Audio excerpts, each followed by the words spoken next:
Eu sou a professora Helena, sou morena, tenho os cabelos cacheados, castanhos escuros, um pouquinho abaixo da altura dos ombros e estava ansiosa por ter mais esse encontro com você.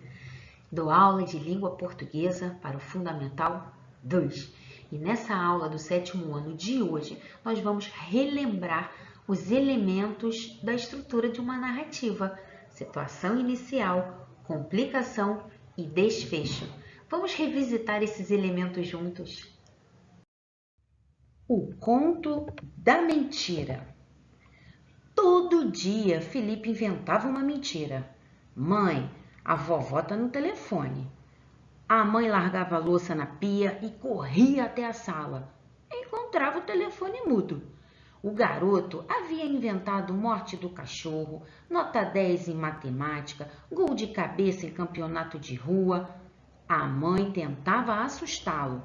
Seu nariz vai ficar igual ao do Pinóquio. Felipe ria na cara dela. Quem está mentindo é você. Não existe ninguém de madeira. O pai de Felipe também conversava com ele. Um dia você contará uma verdade e ninguém acreditará. Felipe ficava pensativo, mas no dia seguinte... Então aconteceu o que seu pai alertara. Felipe assistia a um programa na TV. A apresentadora ligou para o número do telefone da casa dele. Felipe tinha sido sorteado. O prêmio era uma bicicleta.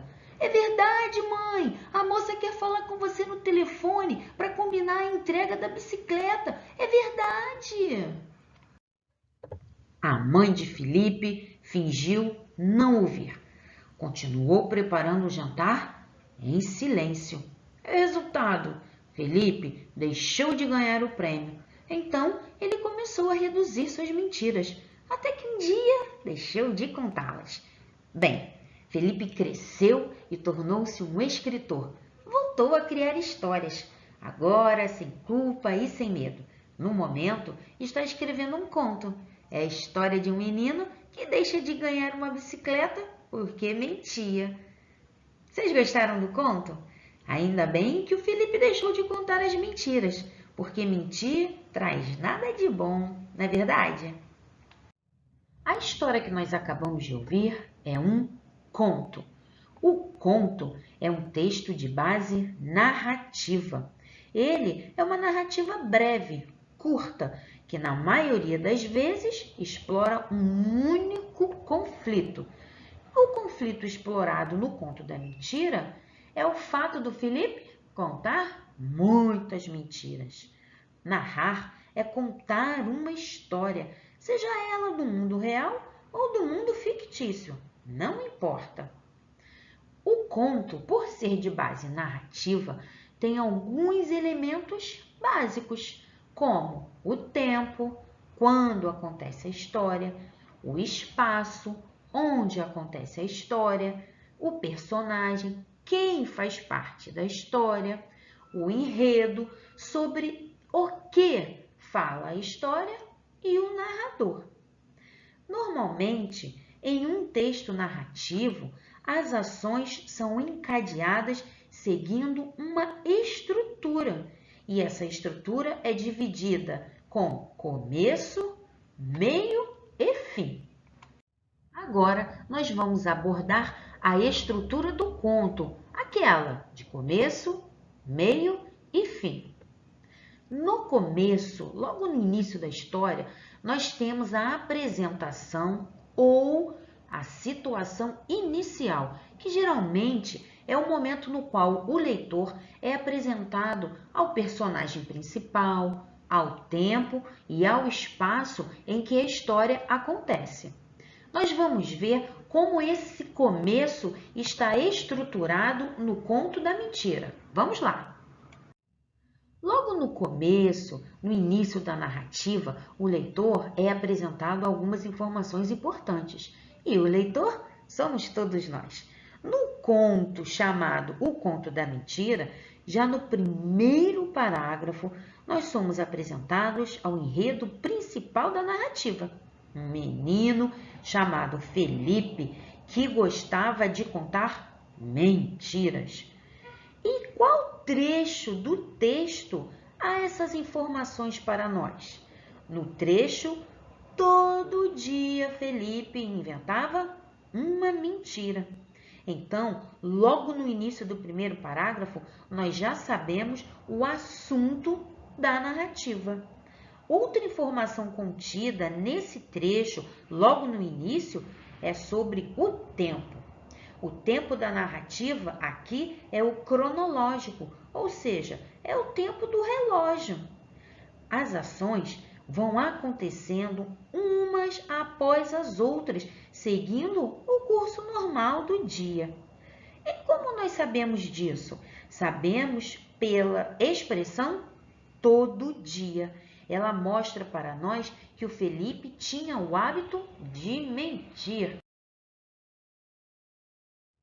Na situação inicial, no início da narrativa, nós também sabemos do espaço, somos apresentados ao espaço. Onde a narrativa acontece? Na casa do Felipe. Em quais trechos da narrativa nós temos essas informações? Nesses trechos aqui. Felipe assistia a um programa na TV.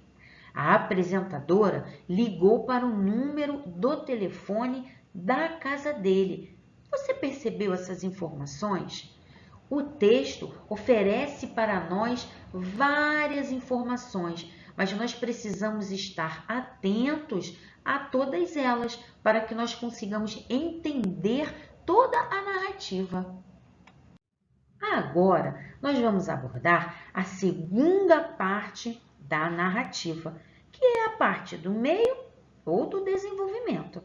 A primeira parte foi a situação inicial, o início, e agora nós vamos explorar o meio ou desenvolvimento. Meio é o desenvolvimento que tem início com a introdução de um elemento que altera a situação inicial da narrativa. É o conflito ou a complicação. Qual era a situação inicial do conto da mentira? O Felipe mentir todos os dias e as pessoas acreditarem nele. Vamos nos lembrar de que a mãe dele deixou a louça na pia para atender ao telefone porque ela achou que realmente havia alguém querendo falar com ela. Mas, na verdade, era uma mentira do Felipe. Então, essa era a situação inicial. Ele mentia e as pessoas acreditavam nele. Mas, de repente, nós somos apresentados a um conflito, a uma complicação que vai mudar a situação inicial. No texto lido, nós percebemos que esse conflito ou essa complicação aparece nesse trecho aqui. Então, aconteceu o que o seu pai alertara. Felipe assistia a um programa na TV. A apresentadora ligou para o número do telefone da casa dele. A partir desse ponto da narrativa, ela começa a se desenvolver. Vamos à próxima parte?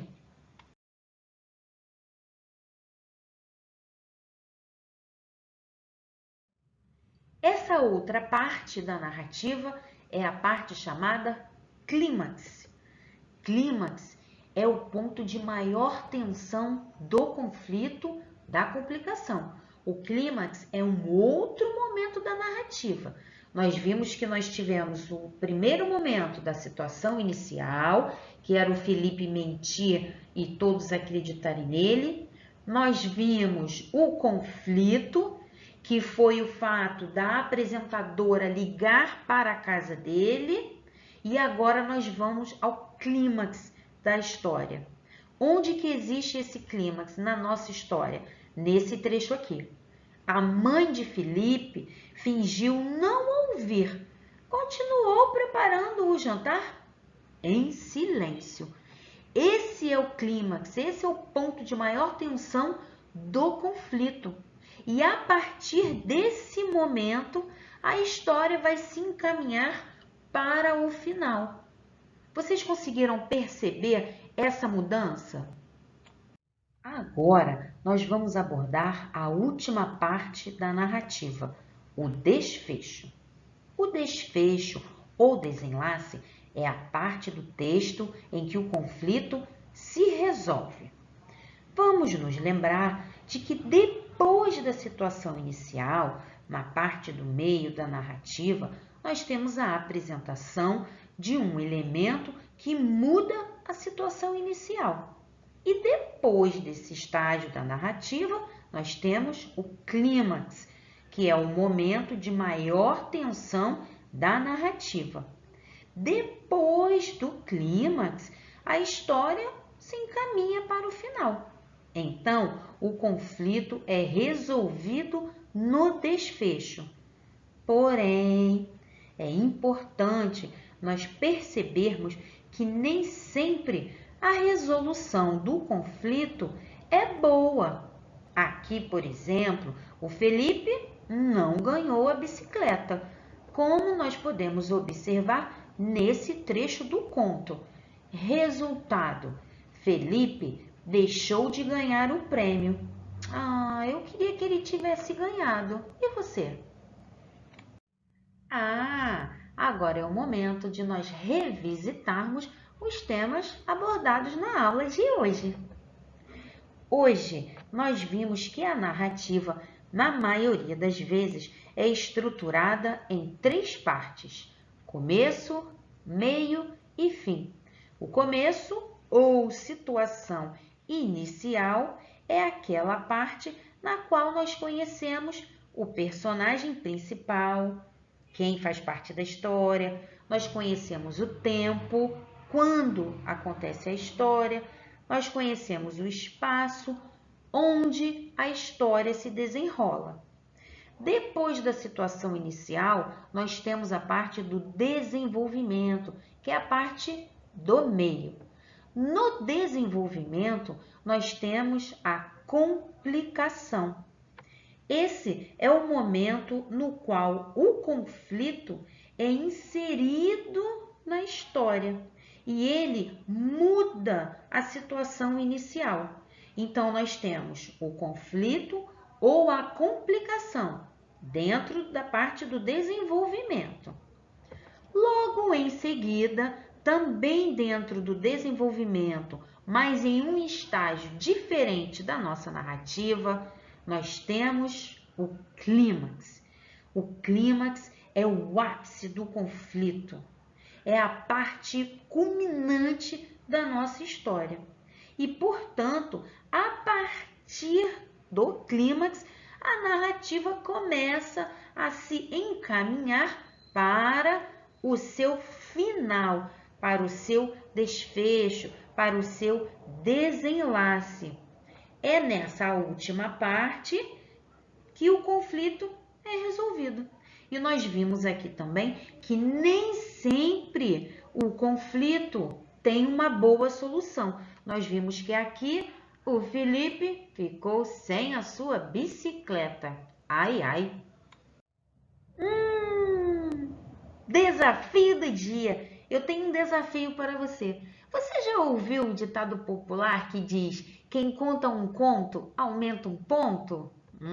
Então, eu convido você a soltar a sua imaginação e escrever em seu caderno um outro desfecho para o texto O Conto da Mentira. O que você acha desse desafio? Vai aceitar? Isso é tudo por hoje. Espero que você tenha gostado da aula e até o próximo encontro, hein? Tchau!